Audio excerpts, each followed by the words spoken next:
They told him the storm would pass. They told him the mission was over. They told him to leave the mountains and go home.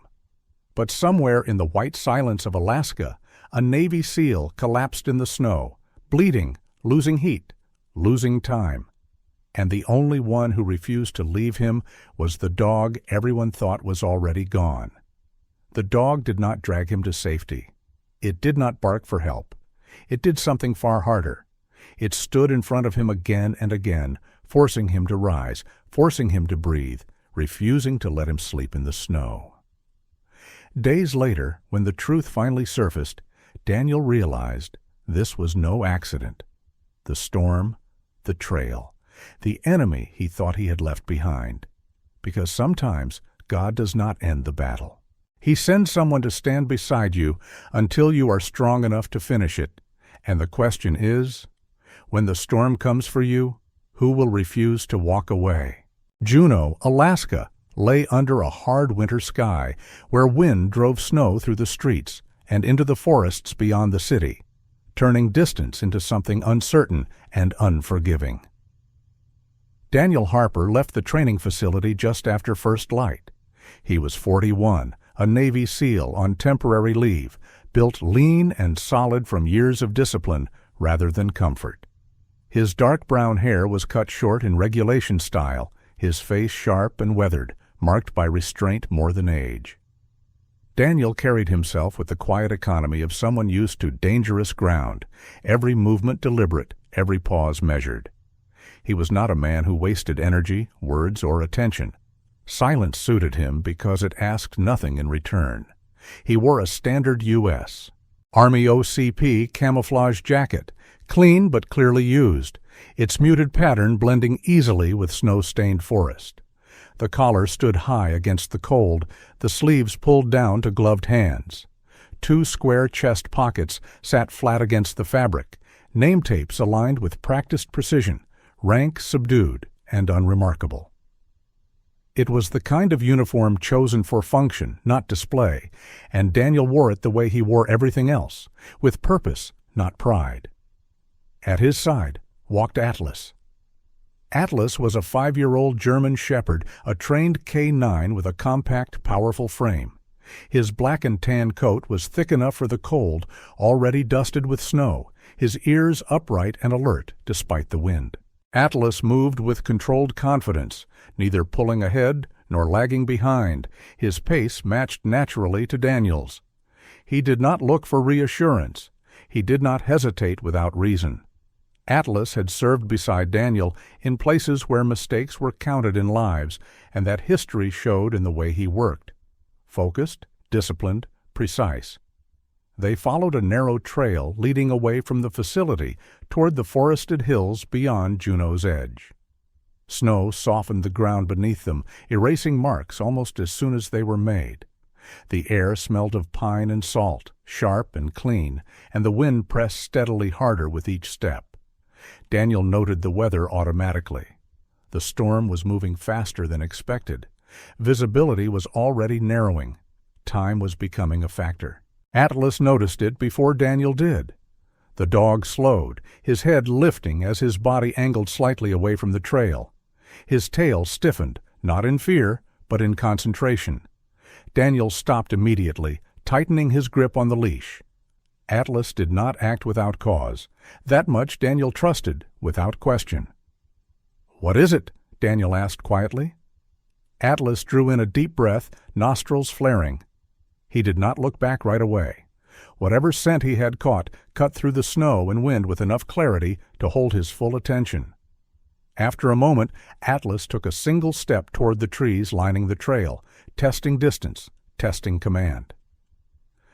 "Atlas," Daniel said, firmer now, "leave it." For a brief second, Atlas hesitated. Then he turned his head just enough to meet Daniel's eyes. There was no confusion in his gaze, no panic, only intent.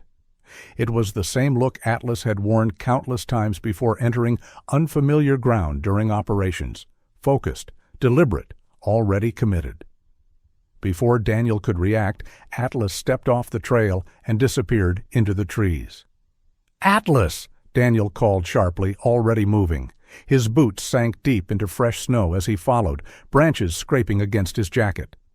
The forest closed around him quickly, swallowing sound and depth. Snow thickened, wind cutting through the trees with increasing force. Daniel pushed forward, calling Atlas's name again and again, his voice growing harsher as the storm intensified. Tracks vanished almost as soon as they formed. Minutes passed. Then more. Daniel slowed, then stopped, breath coming harder now as he forced himself to assess. His radio crackled once, then went dead. The forest gave nothing back, no movement, no sound beyond the wind. Every instinct urged him forward, but training overruled instinct with brutal clarity. This was how people disappeared. Not all at once, but step by step, refusing to turn back until turning back was no longer an option. He scanned the trees, straining for any sign of Atlas. Nothing answered. The weight settled into his chest with familiar precision. Daniel had lost men before. He recognized the sensation immediately, the quiet hollow that followed the sudden absence of someone who had been there moments ago. It was the same feeling he carried off too many extraction points, the same silence that followed radio calls that never came back. With visible effort, Daniel turned away from the trees.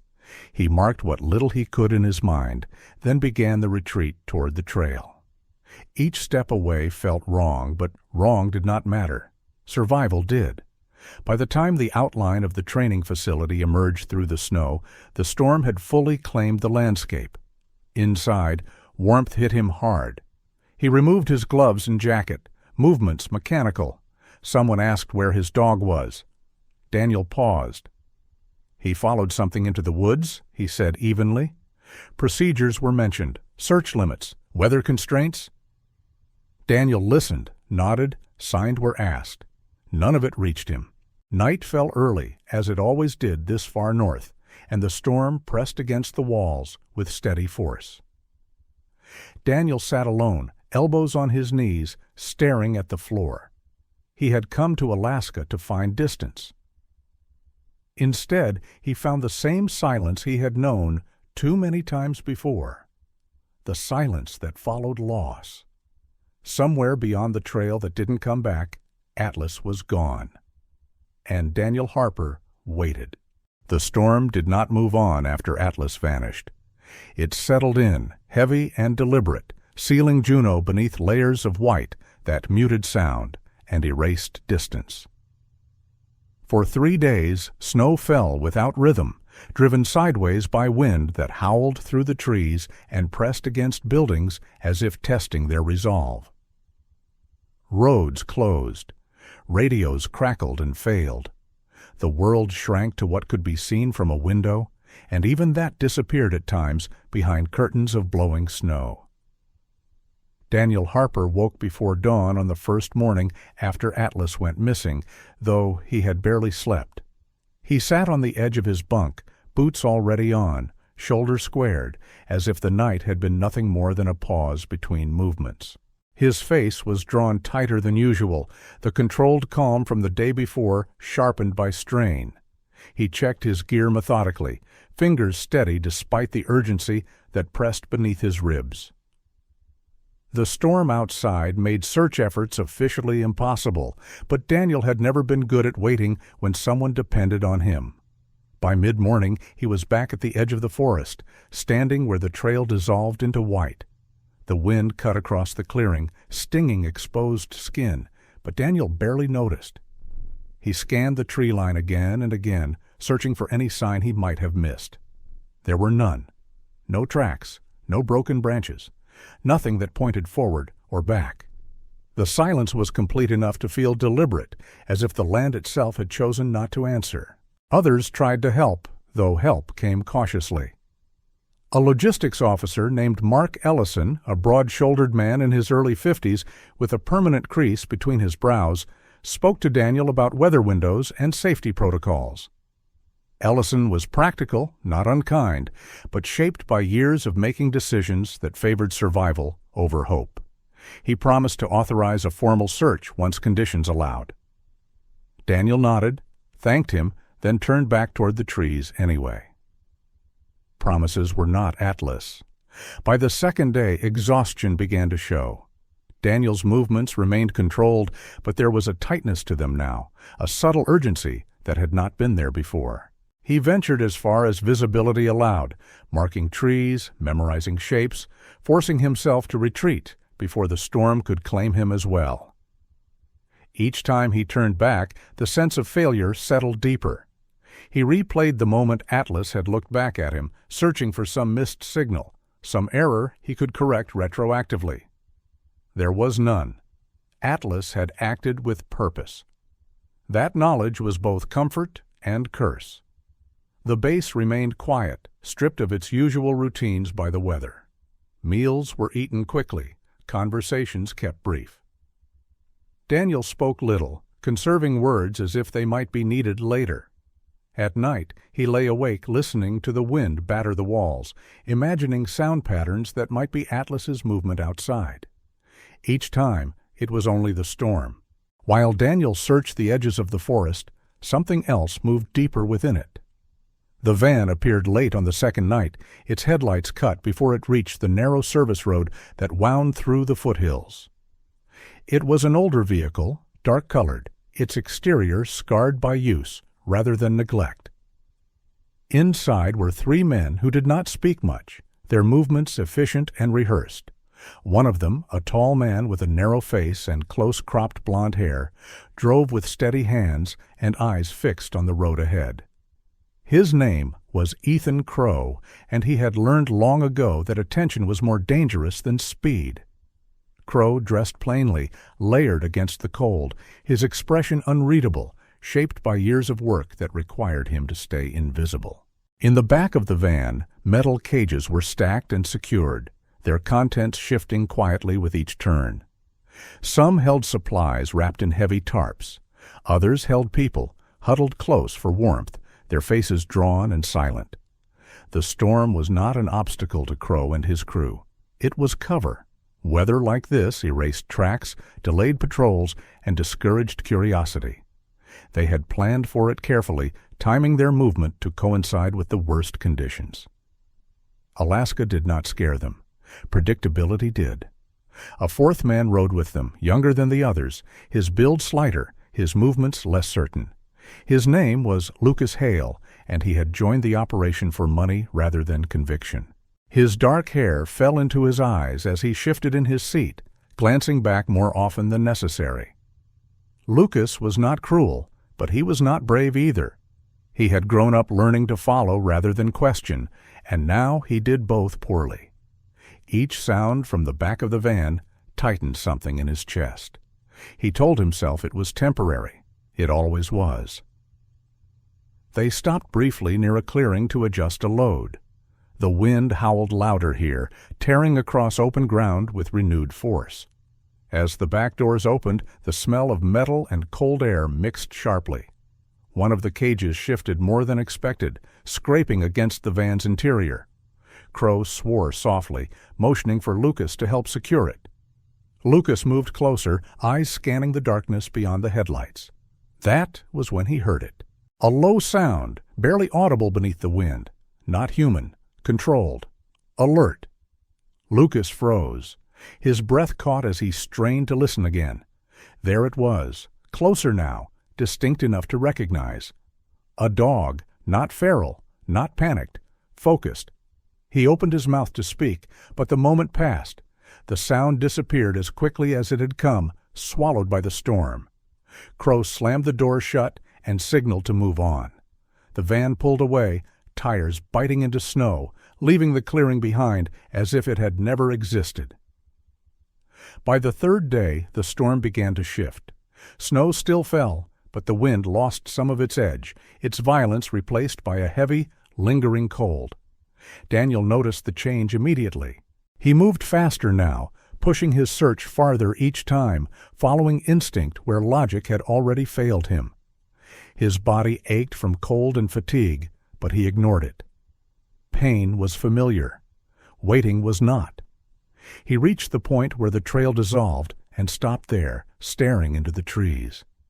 The silence pressed in, thicker now, almost expectant. Daniel closed his eyes briefly, steadying his breath. He did not pray. He did not bargain. He simply stood, listening, allowing memory and instinct to overlap. Atlas was out there. He believed that with the same certainty he had trusted him in combat.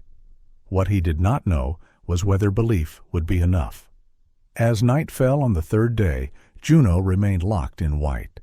Lights glowed dimly behind frost-covered windows. Radios carried fragmented updates about closed passes and delayed responses. Somewhere beyond the city's edge, beyond the trails and markers, forces were moving quietly through the mountains, using the storm as shield and weapon. Daniel returned to the barracks as darkness settled fully, his shoulders heavy, but his resolve unchanged. He removed his jacket, set his boots carefully by the door, and sat without moving for a long moment. 3 days had passed. No sign, no answers, only silence. And beneath that silence, something was shifting, unseen. Atlas reached the clearing just before night fully claimed the forest. The storm had thinned to a hard, drifting snow, the kind that whispered instead of screamed, but the cold sharpened with every passing hour. The German shepherd moved low and deliberate, 5 years of training guiding each step. His black and tan coat blended into shadow and snow-stained brush, ears forward, breath controlled.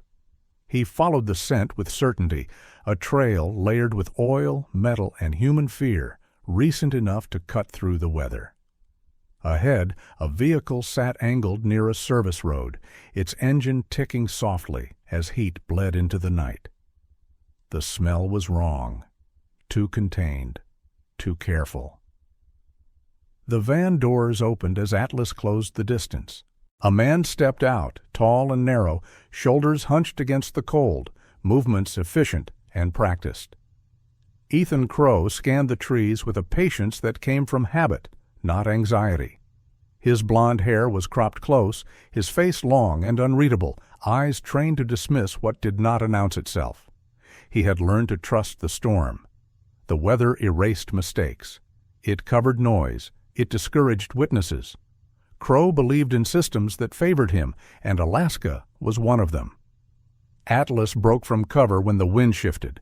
He lunged, fast and silent, teeth flashing toward the nearest moving shape. The impact never landed cleanly. A second man reacted faster than expected, swinging the van door wide, metal slamming into Atlas's shoulder. The blow knocked him off balance long enough for hands to grab his collar and haul him backward. Atlas fought without sound, muscles coiling and releasing with controlled force, but numbers mattered. A rope came tight around his chest, biting through fur and breath. He was dragged into the van and slammed against the metal floor. Inside, the space was cold and crowded. Cages lined the walls, stacked and secured, some wrapped in tarps, others not. Faces looked back at him from the dark, eyes wide and hollow. Atlas registered them in a single sweep and fixed on the one constant that mattered. He was not here to fight for dominance. He was here to endure.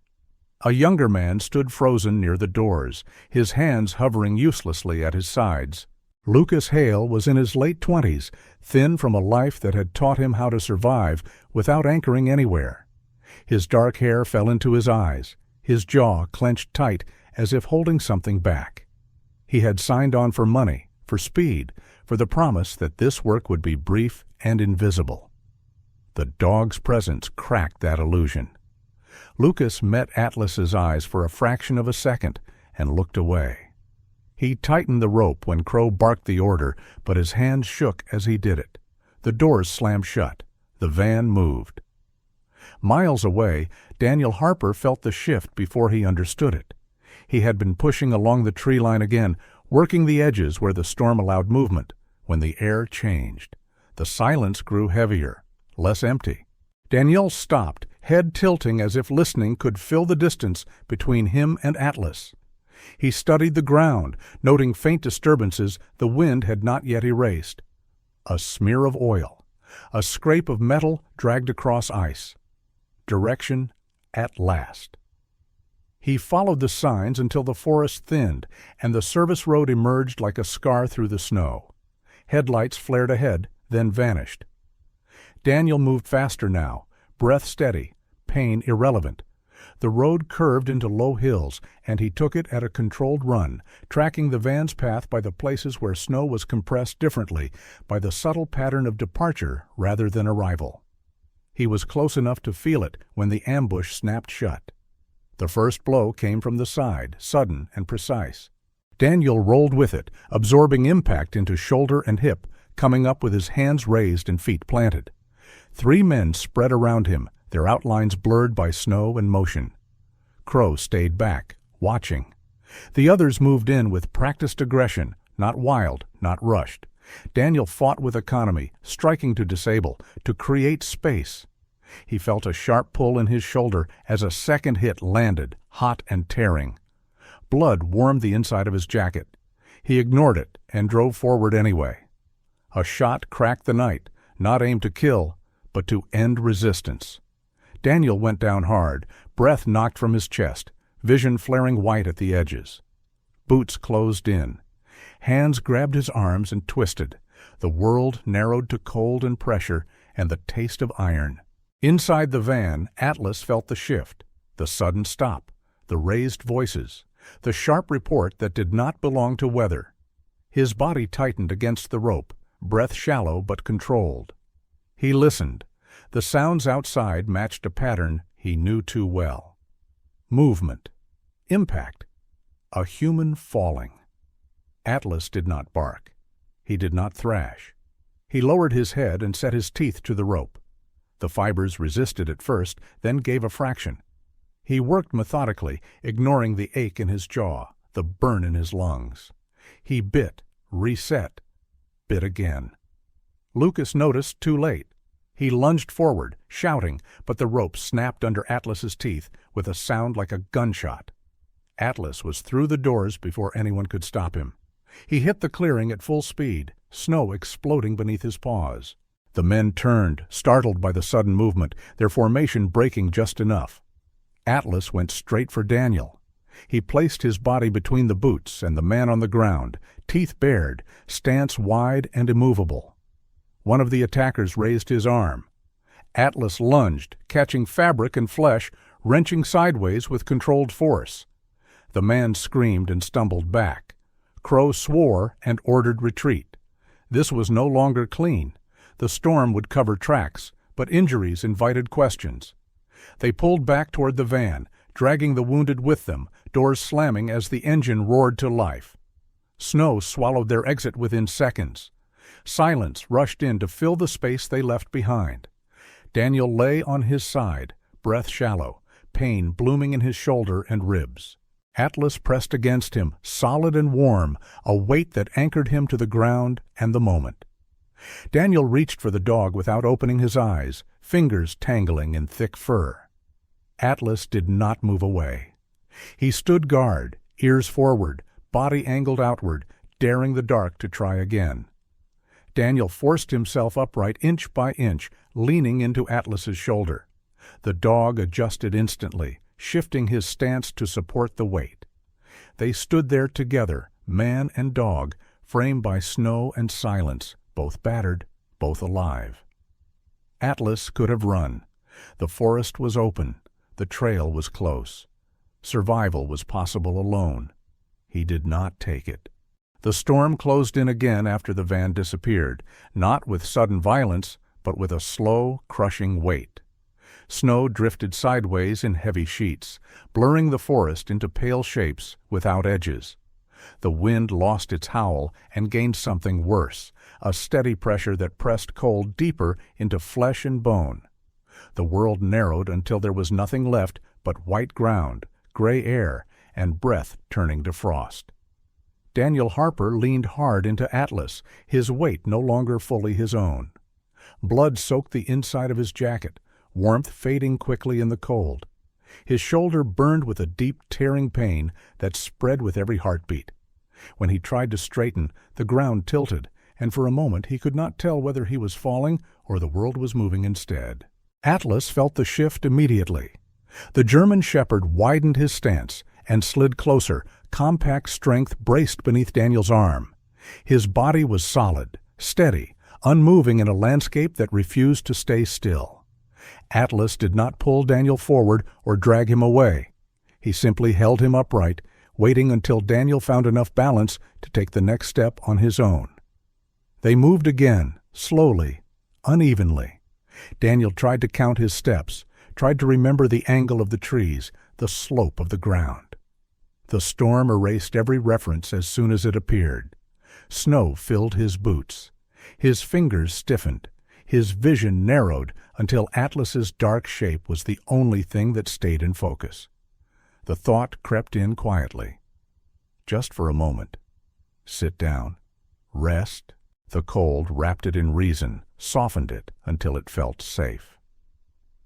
Daniel's knees bent before he noticed the decision forming. Atlas stepped directly in front of him and stopped. The dog's body blocked Daniel's path completely, chest square, feet planted wide. His eyes were fixed, unblinking, not aggressive, not pleading, unyielding. Daniel exhaled a short, broken laugh that hurt his ribs. "I know," he muttered, though the words felt distant, as if spoken by someone else. Atlas did not move until Daniel shifted his weight forward again. Then the dog turned and took a single step, stopped, and waited. It was not distance he demanded. It was effort. Daniel followed because stopping required nothing, and nothing was exactly what the cold wanted from him. The wind strengthened as the minutes dragged on.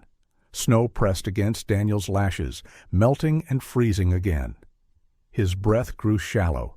His legs felt slow, unresponsive, as if they belonged to someone else.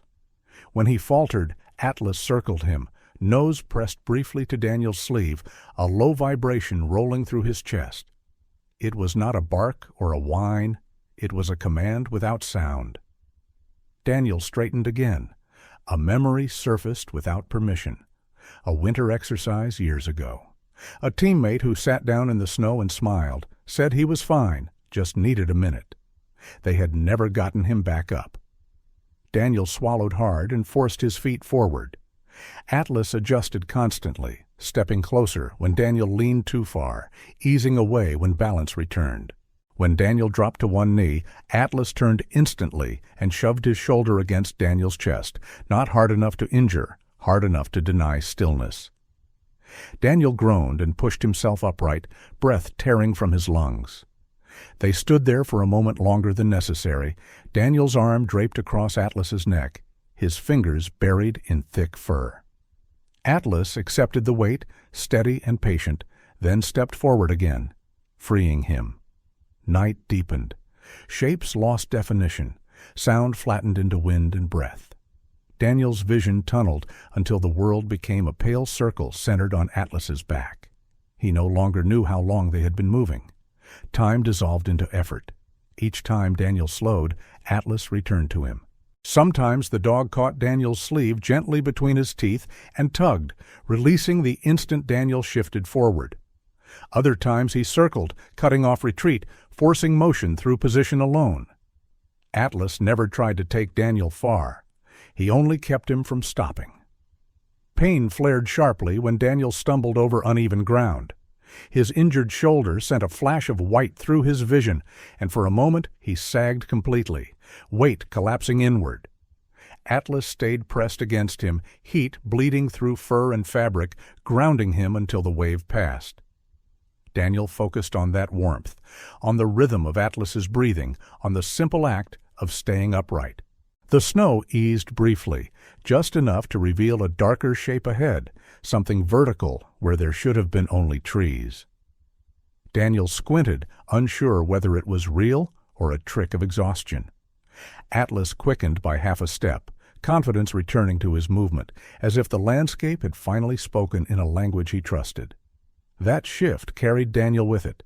His boots dragged, his head dipped. Atlas stepped directly in front of him again, nose lifting, breath warm against Daniel's cheek.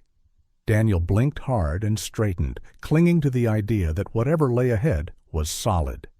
They moved toward the shape together. The ground rose slightly, then leveled. Daniel's hand brushed something rough and unyielding. Wood. The realization cut through the haze just enough to matter. He leaned into it, fingers curling around the edge of a step or platform, his weight finally supported by something that did not shift. Atlas braced beside him, body tight against Daniel's leg, refusing to let him slide down.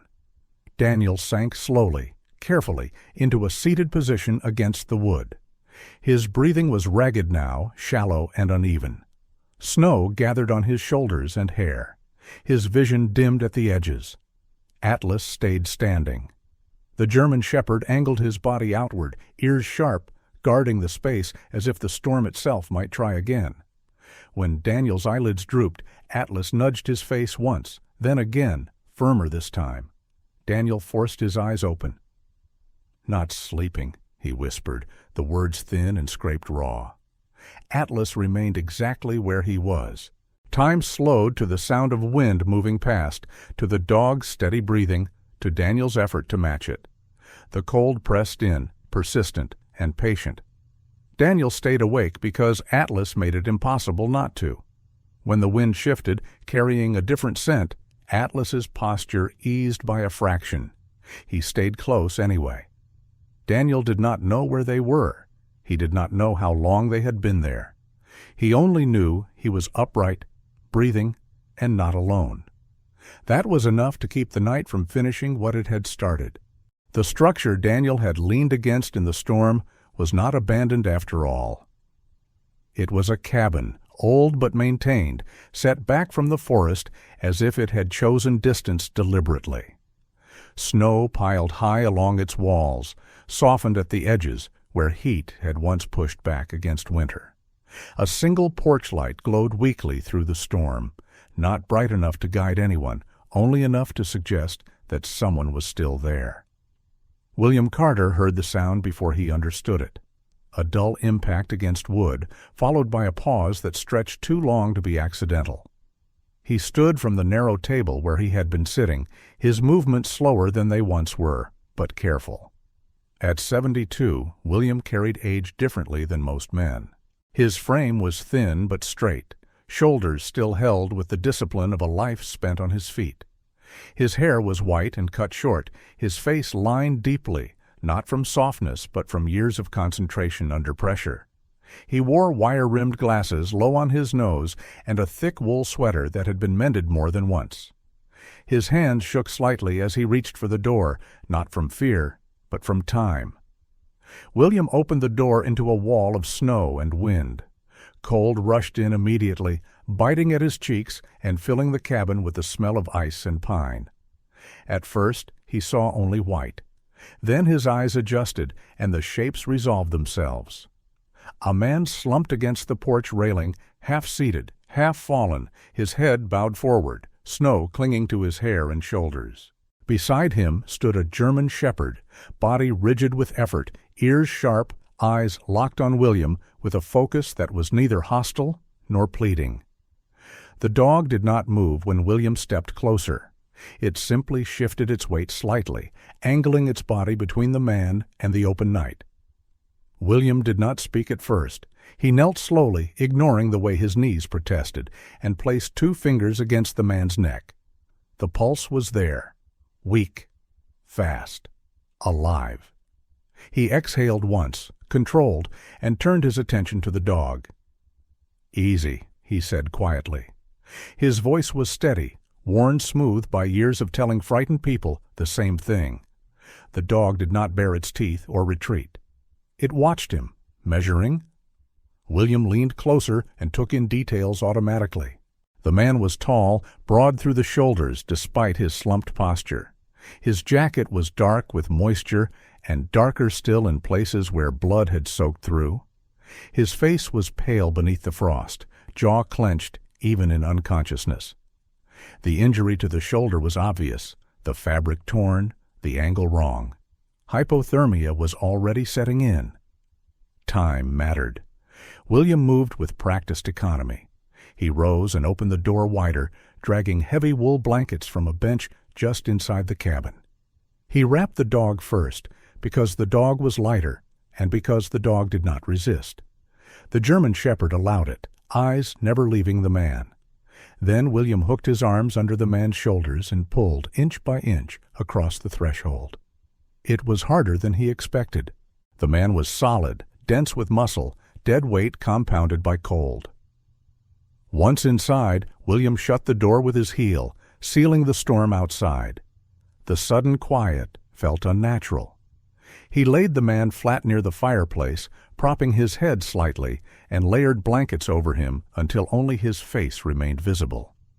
The dog crawled closer immediately, pressing its wrapped body against the man's side, positioning itself as if it had been there before. William noticed that before he noticed anything else. He moved quickly now, hands steadier once they had purpose. He stoked the fire, adjusted the man's position, checked breathing and color. He cut away fabric around the injured shoulder with a small knife he kept on the counter, revealing a wound that made his jaw tighten. It was bad, but not hopeless. He pressed cloth against it, applying pressure with care that came from muscle memory rather than thought. As he worked, recognition crept in slowly. The face beneath the frost shifted, the lines of it aligning with something stored far deeper than memory alone. William leaned closer, adjusting his glasses, studying the shape of the brow, the scar near the temple that had faded but never fully disappeared. His breath caught, just barely. "No," he murmured, not denial so much as disbelief. Years earlier, in a military hospital far from Alaska, William Carter had stood over a young man on an operating table, blood everywhere, alarms shrieking, hands steady, even as his mind ran through options too quickly to voice. The odds had been poor, the injuries worse. Most men with that damage did not leave the room alive. That young man had. Barely. William had never learned what became of him afterward. He had only carried the memory of the one who did not die, long after he stopped counting the ones who did. Now that man lay on his cabin floor. William pressed 2 fingers to the man's wrist again, as if confirming reality through rhythm. The pulse held. The dog shifted slightly, nose brushing the man's arm, then settled again. William straightened slowly, the weight of recognition settling into him with unexpected force. "I remember you," he said quietly, though the man could not hear him. He worked through the night, not with urgency now, but with persistence. He cleaned the wound as best he could, stabilized the shoulder, monitored breathing, kept the fire steady. The dog did not leave the man's side. When William moved too close, the dog's body tensed for a moment, then eased when William's hands did what they were meant to do. There was an understanding there, simple and complete. By morning the storm had eased. Snow still fell, but the wind had lost its teeth. Light crept in through frost-lined windows, pale and hesitant. The man stirred, a faint sound catching in his throat. William leaned in at once, steadying him, speaking low and calm. The dog lifted its head, ears flicking, eyes alert. Daniel Harper opened his eyes to warmth and pain and the solid pressure of fur against his side. He tried to move and failed. His vision swam, then steadied. A stranger knelt beside him, older, composed, eyes sharp behind thin lenses. "Easy," William said again. "You're inside. You made it." Daniel swallowed, throat raw. His gaze drifted to Atlas, relief flooding him hard enough to sting. The dog pressed closer, tail giving a single weak movement against the floor. William watched the exchange with something like reverence. He had seen bonds before. He had not seen many like this. Later, when Daniel slept again, deeper this time, William sat back in a chair near the fire, hands clasped loosely. He studied the man and the dog together, the way the night had deposited them at his door, and felt something loosen in his chest that had been tight for years. Some memories did not fade. Some waited, and sometimes they came back asking to be finished. Morning came slowly to the cabin, light filtering through frost-laced windows and settling across the floor in pale bands. The storm had loosened its grip, leaving behind a quiet that felt provisional, as if the mountains were holding their breath. Daniel Harper woke to the crackle of the fire and the steady pressure of pain that no longer surprised him. His shoulder throbbed in a deep, contained way, no longer screaming, but insistent enough to demand respect. He lay still, testing breath and balance before moving, aware of the careful order that recovery required. William Carter stood at the counter with a mug of coffee, his thin frame wrapped in a wool sweater worn soft by years. He moved with deliberate calm, the practiced economy of a man who had learned how to do important things without drawing attention to himself. His hair was white and cut close, his posture straight despite age. When he turned, his eyes were sharp behind wire-rimmed glasses, assessing without judgment.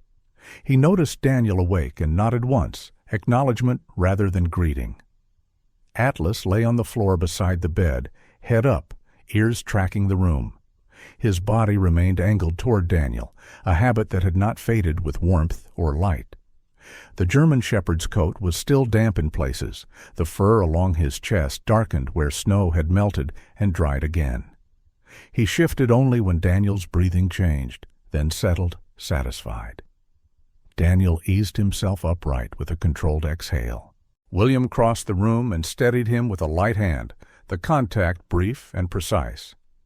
"Slow," he said, not as instruction, but as agreement. Daniel nodded. He had learned the value of pace the hard way. They spoke little at first. William checked the dressing on Daniel's shoulder, adjusted the sling he had fashioned during the night, and measured temperature with the back of his hand at Daniel's neck. He worked without ceremony, hands sure despite the faint tremor that never quite left them. Daniel watched him, memory stirring at the edges, the angle of the brow, the calm under pressure. It took time for recognition to settle fully. "I know you," Daniel said finally, the words quiet but certain. William paused, then inclined his head. "You should," he replied. "You were younger, louder." A faint crease appeared at the corner of his mouth, not quite a smile. "You were hard to forget." The pieces aligned with a click Daniel felt more than heard. A hospital room, bright lights, a voice steady over alarms. He nodded once, accepting it. The past had a way of resurfacing when it mattered most. As the day stretched, Daniel's strength returned in increments. He sat, then stood with William close enough to intervene if needed. Each small success sharpened something else. Awareness. When he looked out the window at the tree line, his attention snagged on details that had seemed unrelated before. The smear of oil near the steps, the way Atlas's posture shifted when he caught a certain scent drifting in with the breeze. Daniel felt the pattern forming, not as memory alone, but as recognition. He spoke while he worked through it, voice steady, choosing words carefully. The van, the ambush, the men who moved like they knew the ground. William listened without interrupting, his gaze fixed on Daniel's face rather than the floor, absorbing not just the facts, but the weight behind them. When Daniel finished, William nodded again, slower this time. "It wasn't chance," William said. "You know that." Daniel did.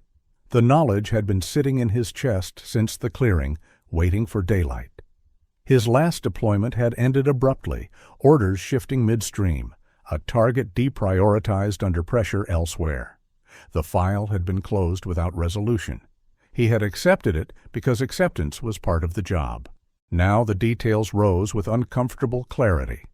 The route, the timing, the use of weather, it matched too well. Atlas stood and moved to the door, nose lifting. He paced once, twice, then stopped, body angled toward the forest. His tail stiffened, not in alarm, but in focus. Daniel watched the shift and felt the final piece settle into place. "He's tracked them before," Daniel said. "He knows." William considered the dog, then Daniel. "A living witness," he said quietly. "That's rare." The realization changed the air in the room. What had felt like recovery took on a different shape. Purpose edged back in, not as urgency, but as direction. Daniel did not reach for a radio or a weapon. He did not stand straighter. He simply acknowledged the truth. The night had not dropped him here at random. Atlas had not chosen that trail by accident. The storm had not erased everything. It had preserved what mattered. Later that afternoon, a knock sounded at the door. William answered it with the same measured calm he brought to everything. The woman on the porch introduced herself as Mara Collins, a regional investigator assigned to organize trafficking cases. She was in her early 40s, lean and composed, dark hair pulled back tight, eyes observant without being intrusive. Her coat was practical, her boots scuffed from travel. She carried herself like someone accustomed to listening more than speaking. "I was told you might have information," Mara said, her gaze flicking briefly to Daniel and then to Atlas. William stepped aside. "You should come in." Mara took in the room quickly, cataloging details without comment. When she spoke, it was to Daniel. "We found a burned vehicle farther east," she said. "The timing fits your account. We're missing a thread." Daniel gestured toward Atlas. "You're looking at it." Mara studied the dog, then nodded once. "That helps." They did not plan an operation. They did not rush. They talked. Daniel filled in gaps, careful to separate certainty from inference. Mara asked precise questions, her tone even, her posture relaxed. Atlas moved between them, stopping at the door, then returning to Daniel, as if mapping the conversation to the world beyond it. When the light began to fade, Mara stood. "Rest," she said. "We move when it makes sense." She paused at the door, glancing back. "This doesn't feel finished. It rarely is." After she left, the cabin settled again. Daniel sat by the fire, fatigue tugging at him, but it was different now. It carried direction. William poured coffee and sat across from him, hands folded loosely. "I've spent years believing some endings don't come," William said. "That they just stop." Daniel met his gaze. "Sometimes they wait." Atlas lay between them, eyes half closed, breathing steady. Outside, the forest held its quiet. Inside, the truth had found a place to stand. Nothing about the last 3 days had been random. Not the trail, not the storm, not the dog who had refused to leave. The cabin no longer felt like a place of recovery. It felt like a quiet command post. Morning light moved slowly across the table, where maps were spread, their edges held down by mugs and folded gloves. Daniel Harper stood a few steps back, weight shifted carefully to protect his shoulder, eyes steady as he studied routes he already knew too well. He did not wear armor. He did not carry a rifle. He carried responsibility, and it sat on him with familiar precision. William Carter watched from a chair near the stove, hands folded, posture straight despite the years. He had changed shirts, clean and pressed in a way that suggested habit rather than vanity. His glasses rested low on his nose, eyes following Daniel's movements with a focus he had not felt in a long time. He did not interrupt. He had learned long ago that clarity came faster when allowed to form on its own. Atlas paced between the door and the table, nose lifting whenever the wind shifted. His movements were purposeful, controlled.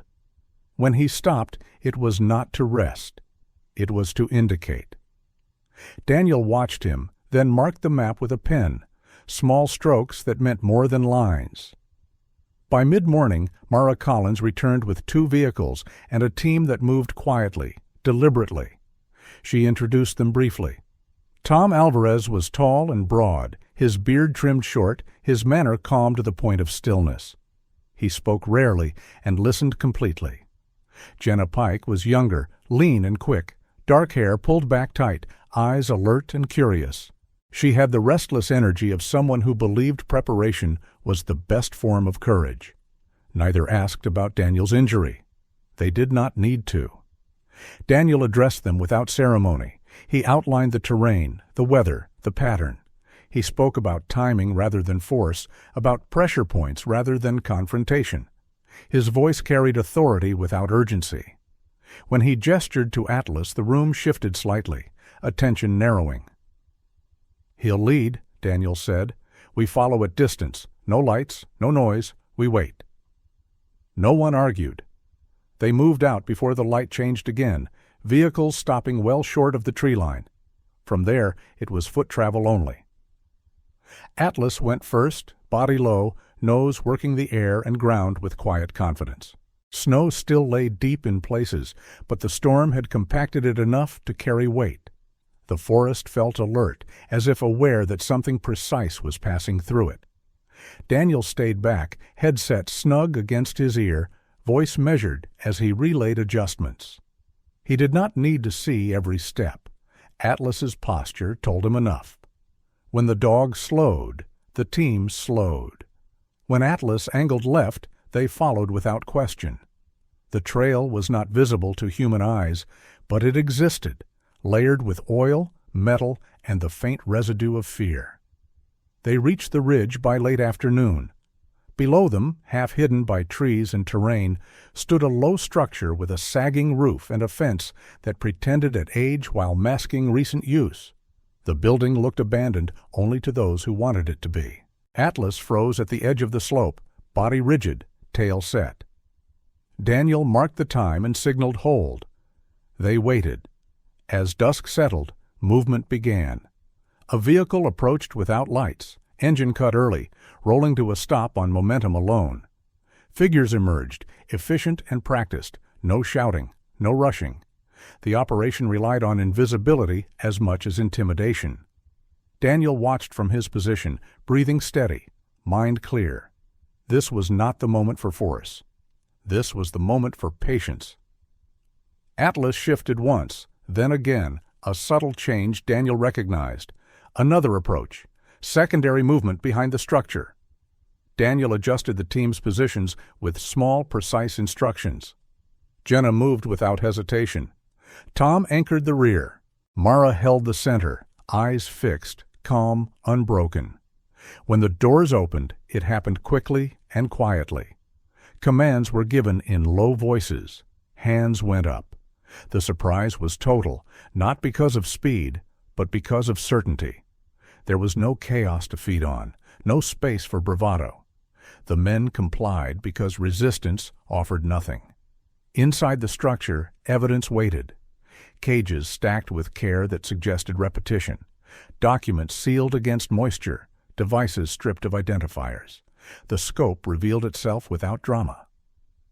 Daniel listened to the confirmations come through his headset, each one tightening the picture he had already seen. William watched from the ridge, wrapped in his coat, breath fogging the air. He did not move closer. He did not need to. From where he stood, he could see enough. The posture of the team. The stillness of Atlas once the work was done. The absence of noise. He felt something settle inside him, a long-held tension releasing without ceremony. When the last detainee was secured, Atlas returned to Daniel and sat, posture easing for the first time that day. Daniel reached down with his good hand and rested it briefly on the dog's neck. It was not praise. It was acknowledgement. They moved out before night fully claimed the forest, leaving nothing behind that would invite return. The vehicles rolled away without lights, their passage absorbed by snow and distance. The land closed over the moment as if it had been waiting for it to pass. Back at the cabin, warmth reclaimed the room. William poured coffee without being asked and set a mug within Daniel's reach. He studied Daniel's face, the quiet focus giving way to something like relief. "I've waited a long time to see an ending," William said. His voice was steady, but there was weight in it.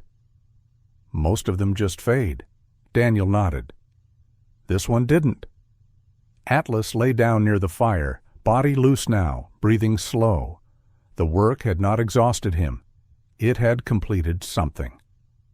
Mara stood near the door, speaking softly into her radio, then turned back. "We'll take it from here," she said. "Paperwork, testimony, the slow part." She paused, eyes moving from Daniel to William to the dog. You did this the right way." After she left, the cabin settled into quiet. William sat back in his chair, hands resting on his knees. He looked older in the firelight, but lighter too. "For years," he said, "I thought what haunted me was what I couldn't save." He glanced at Atlas, then at Daniel. "Turns out it was what I never saw finished." Daniel did not answer right away. He watched the fire, felt the steady ache in his shoulder, the steady presence at his feet. "Some things don't end loudly," he said. "They end clean." Outside, the forest held its silence. Inside, something had closed that did not need reopening. The mission had not required a single shot. It had required patience, trust, and a dog who knew exactly where to stand. Morning settled gently over the cabin, the kind of quiet that followed work done properly. Sunlight reached the windows without fighting the storm, and the frost along the glass softened into thin, bright veins. Daniel Harper stood near the doorway, shoulders still bound but steady, watching the forest breathe out the last of winter's grip. The ache in his body remained, familiar and manageable, a reminder rather than a warning. William Carter moved through the kitchen with unhurried purpose, setting a kettle on the stove, straightening a chair that did not need it. At 72, he carried himself with a calm that no longer came from control alone, but from acceptance. His hair was white, his hands still trembled faintly, yet there was a lightness to him now, a sense that something long unfinished had finally been set down. Atlas lay stretched before the fireplace, head on his paws, eyes half closed. The German shepherd's body was loose, unguarded. His ears twitched at ordinary sounds and then settled again. For the first time since the storm, he did not place himself between Daniel and the door. He did not track every movement. He rested. The decision did not arrive as a declaration. Daniel did not stand and announce it. It came instead in the absence of urgency.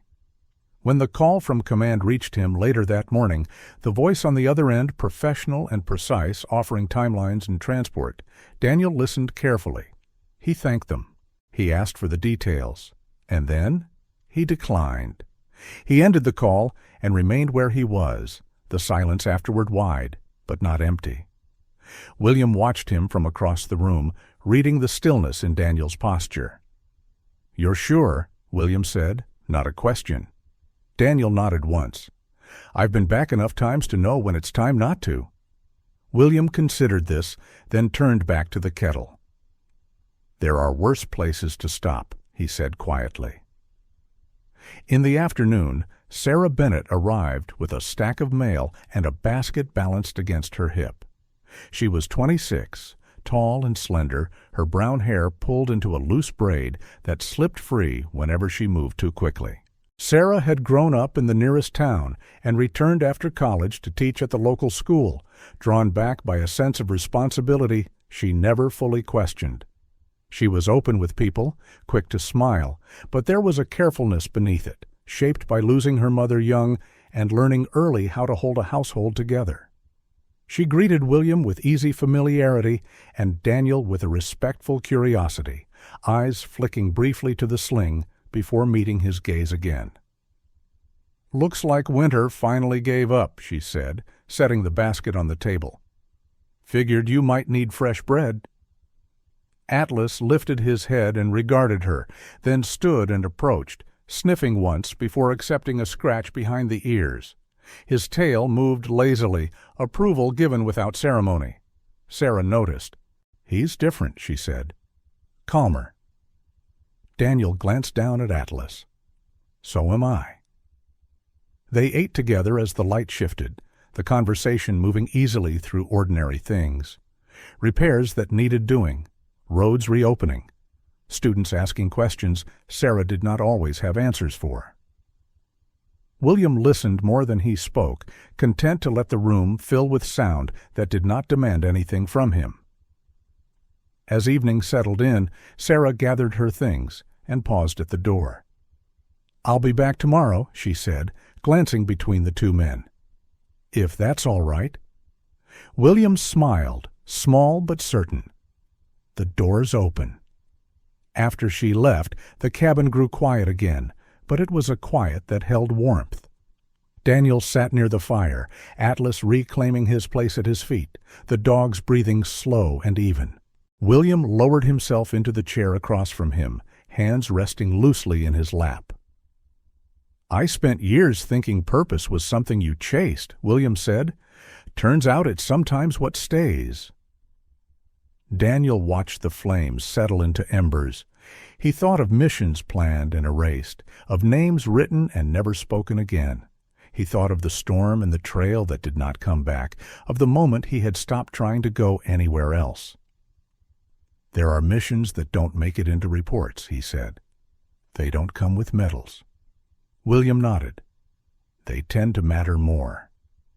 Outside, the temperature dropped, but inside the cabin held its warmth. The fire crackled softly. Atlas shifted, stretching once before settling again, utterly at ease. The vigilance that had carried him through danger had loosened, replaced by something quieter and deeper. Daniel looked around the room at the man who had once saved his life without knowing his name, at the space that had sheltered them both when nothing else could. 3 generations met there in different ways. William, shaped by years of endings that never felt complete. Daniel, learning how to choose one. And the future, moving in and out through the door with fresh bread and unasked for kindness. He understood then that staying was not the absence of duty. It was a different kind of service, one that asked for presence instead of distance, for care instead of force. The house remained warm as night settled fully. Snow fell again, softly this time, without threat. Atlas slept deeply, the fire at his back. William closed his eyes in his chair, breath even. Daniel stayed awake a while longer, listening to the quiet, knowing that some of the most important missions were never written down, yet saved lives all the same. In this story, survival was not achieved by strength alone, but by perseverance. Atlas did not save Daniel by dragging him across miles of snow. He saved him by standing him up again and again, by refusing to let him give up, by believing in life when life felt heavy. That kind of faith is not loud, but it is powerful. And perhaps that is how God often works in our lives, not always by removing the storm, but by sending someone or something to keep us moving through it. A companion, a memory, a quiet sense of purpose that tells us not to lie down in the cold. When we look back, we realize nothing was random. Every step, every delay, every meeting had meaning. In our daily lives, many of us feel tired, lost, or unsure of the road ahead. We may think our best work is behind us, or that we are no longer needed. But just like Daniel, there are missions that do not appear in any record, yet they save a life, sometimes our own. God still calls us to these moments, asking not for perfection, but for presence. If this story touched your heart, take a moment to share it with someone who might be walking through their own storm. Leave a comment below and tell us what this story meant to you.